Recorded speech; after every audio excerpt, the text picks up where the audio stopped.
Hey guys, it's K98k Mauser. Once again, I haven't done a video for a long time. I've been very busy, but one pro of being very busy in terms of getting paychecks is I've been able to add some more stuff to my collection. I'm buying a lot of German gear at the moment, and that's some of what I'll show you. But I'm going to go over everything from about when I started in 2010 to where I'm about now. So this is where things are currently at, in the man cave, so to speak. I haven't put everything sort of where it's finally going to be. The posters are all falling off the wall, as one can see. But I'll just go through what we got at the moment. So I'll start with this then. This isn't technically mine, it's actually my mum's number 4 Mark 1 Lee Enfield, but hey, it still counts as something that's in the house. It's a 1942 dated, I believe it's Savage Stevens made, yeah, it's a US made one.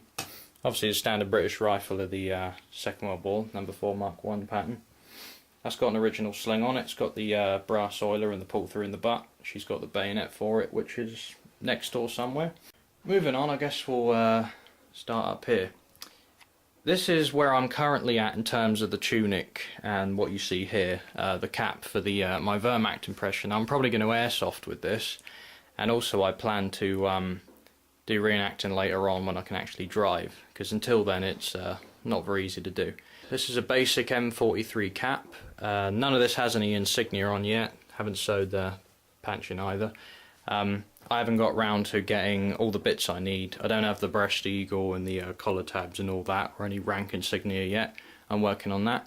The cap itself, I believe, was from Panther Store. It's all 100% wool, all this stuff. It's very authentic. Doesn't have the buttons are not completely correct, but I'm working on that.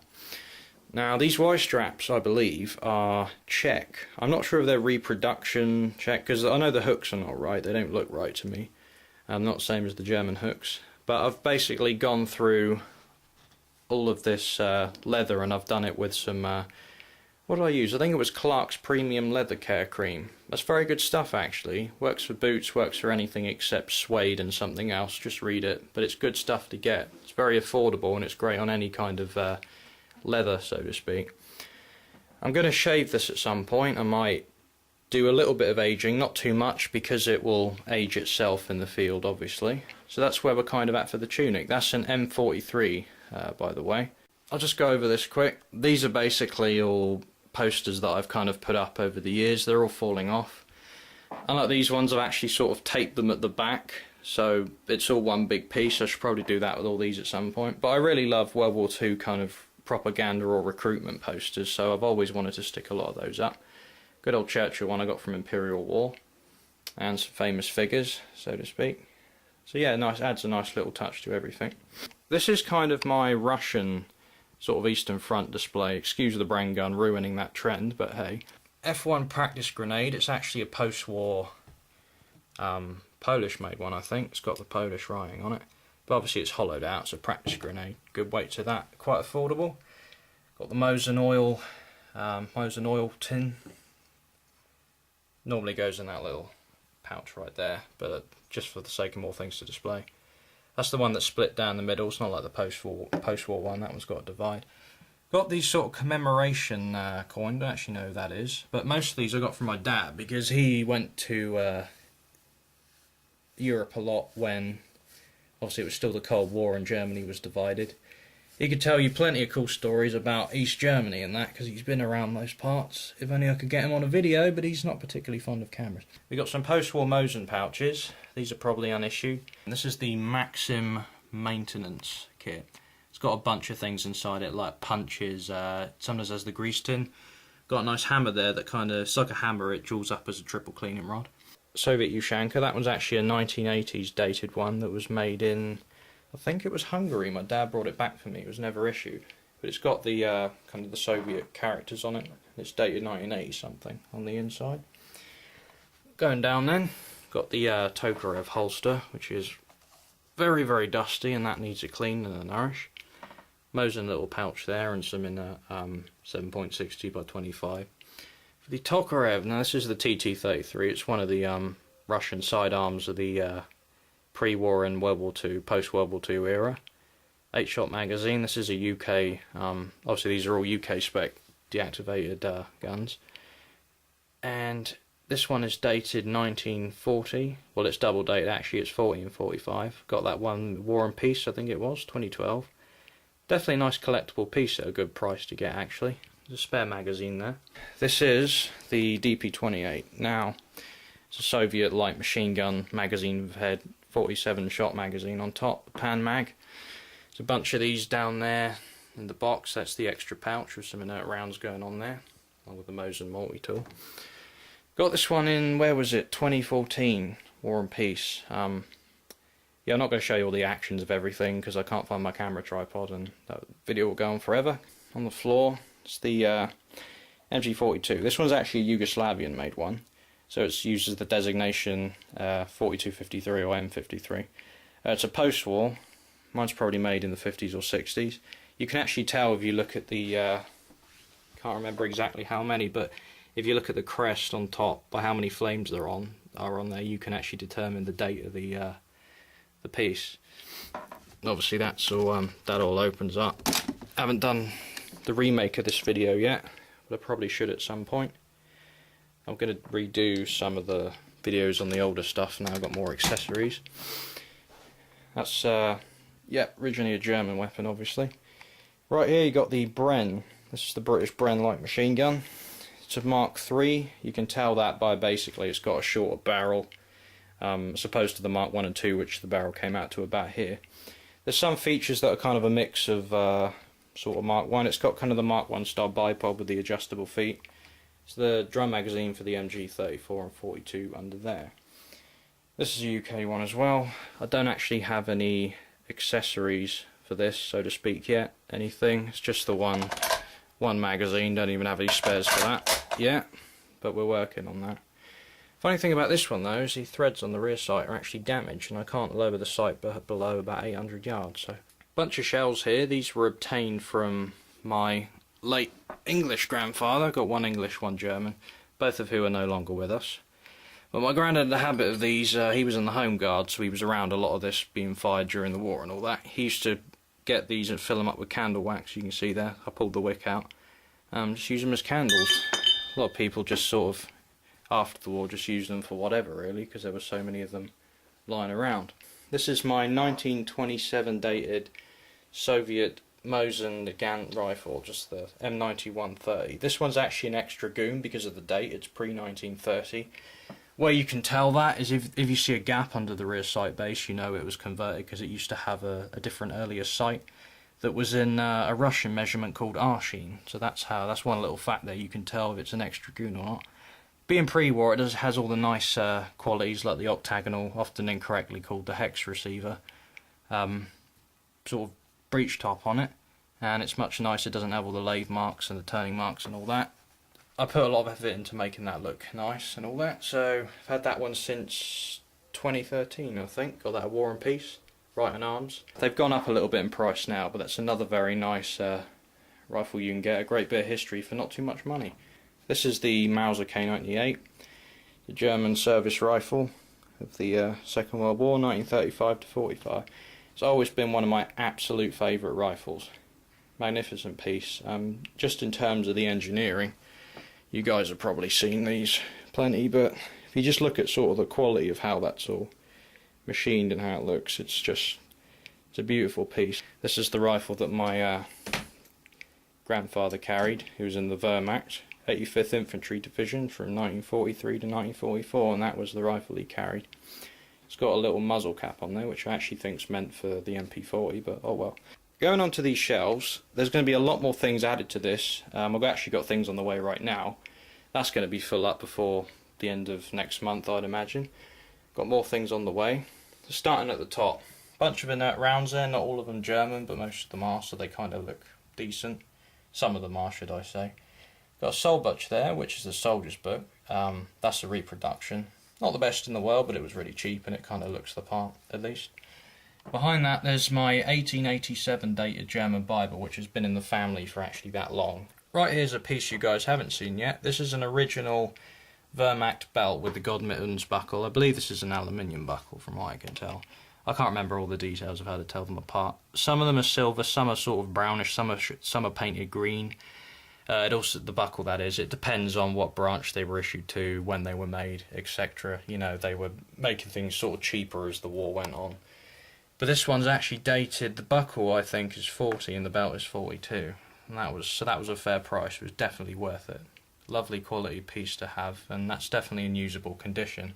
This is my German M24, often nicknamed the potato masher, Stielhandgranate, the stick grenade. It's one of the standard iconic weapons of the German army, German forces in the Second World War.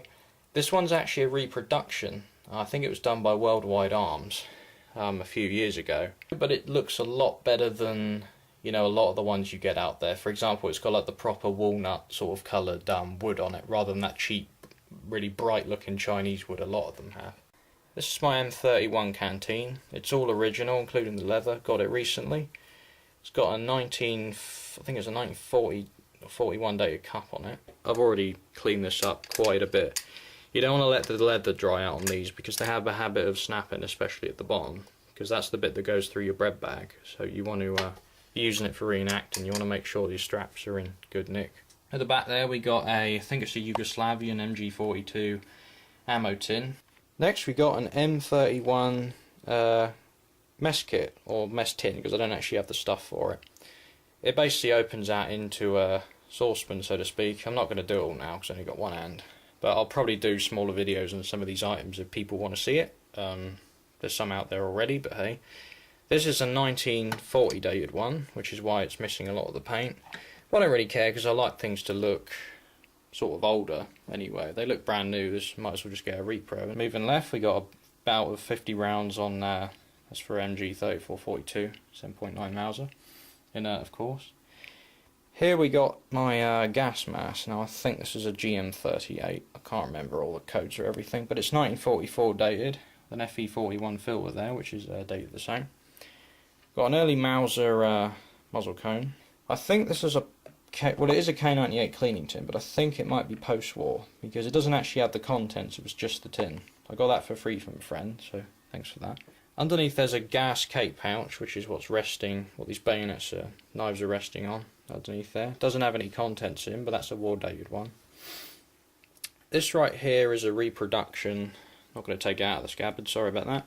This is a reproduction German boot knife. It's designed to fit in your jack boots, which is one of the things I've got coming. Some jack boots, so that fits in the side nicely. It's got the clip on there, spring-loaded clip. It's about 5 or so inch blade. It's quite a nice piece. I got this from D&B. They were selling the reproductions of these. Underneath we got the K98 bayonet. It's got an original war-dated frog on it, bayonet frog, which I restored the leather on recently, so it's come out really nice now. The bayonet itself is dated 1939. It's E-Pack and Sons marked. So it's a war-dated Wehrmacht issue, original bayonet. Very nice condition. These are MP40 pouches. Now these came from the Czech Republic. They're good condition. Don't know about any dates on them. I don't know if they're actually sort of were issued in the war. I don't really know because there's so many of these around that are actually just post-war or Czech made, or their reproduction. It's even experts are arguing a lot of the time over whether pouches are authentic or not. But I redid the leather on these. They were quite expensive, but they definitely do play the part. I can't guarantee, as I said, if they were actually issued or not. I don't really know. But they definitely look nice. This is my war-dated bread bag. It's got a date of 1940. It's 1943, I think it's got. Somewhere at the top, along with a maker. It's in very good nick. I had to tidy this up a bit. It was a bit stained, a bit dirty, and it's come out really nice. It's actually got some BBs in it for airsoft use. If you're going to use any of this stuff for airsoft, you do want to make sure it's in good nick, especially the leather, because obviously weight's going to be dangling on that. It's got the 2 loops on it. I think this is the M40 pattern. It's not a post-war with a divide inside. It's actually I think it's the 40 pattern. You've got you know, the leather retainers rather than the metal ones. This is what the mess tin slots in and the canteen slots in on the other side. That's how it's to be worn. This is a folding entrenching tool, German. You can pick these up for a pretty good price depending on condition. Obviously, if it comes with the carrier, there's a Type 1, the Type 2 carrier for this tool. Depending on the condition, if it comes with the carrier, the price can vary a lot. But you basically just unscrew the bit in the middle, flip it out and tighten it back up. They obviously have the straight E tool as well. I'm going to get one of those somewhere. But that was a good bargain, so I went for that. So that's pretty much everything on this side sort of covered. I've got some more bits coming. This is my 1910 Maxim. I got this, when was it? September 2015. I've yet to do a video on it. I haven't sort of done many vids on the new stuff where I've been busy, and obviously this bollocks with the EU legislation and all that was kind of hanging in the air. This one's dated 1944 on the top cover right there. I've got an original cloth belt which I had a friend send me over from the States. Thanks a lot, you know who you are. Is an issued one. I got some in steel case rounds there because the Russians used steel rather than brass. I don't have the whole thing full up, but that holds 250 rounds. This is what holds the water, the grease, and the other tins. Normally there's 3 in there, but I've got mine in the pouch. But you got one for antifreeze, one for carrying the water and all that. It's pretty weighty once you got all that filled up, but definitely completes the set. Max itself, I'll probably try and get a video out on this because it's one of my all-time favourite pieces, definitely. It's got your belt which sits in there, you can just release that. And just because some people can't wait till I get the final video out, pop the top cover up just so you can see the action, which is definitely one of the most appealing things of this, of the Maxim design, I reckon. If you think about it, it's the first machine gun, so it's sort of primitive compared to what we're used to seeing today with the toggle lock system.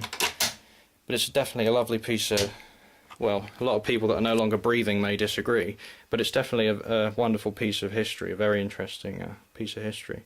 So thanks for watching, guys. That's kind of my collection update.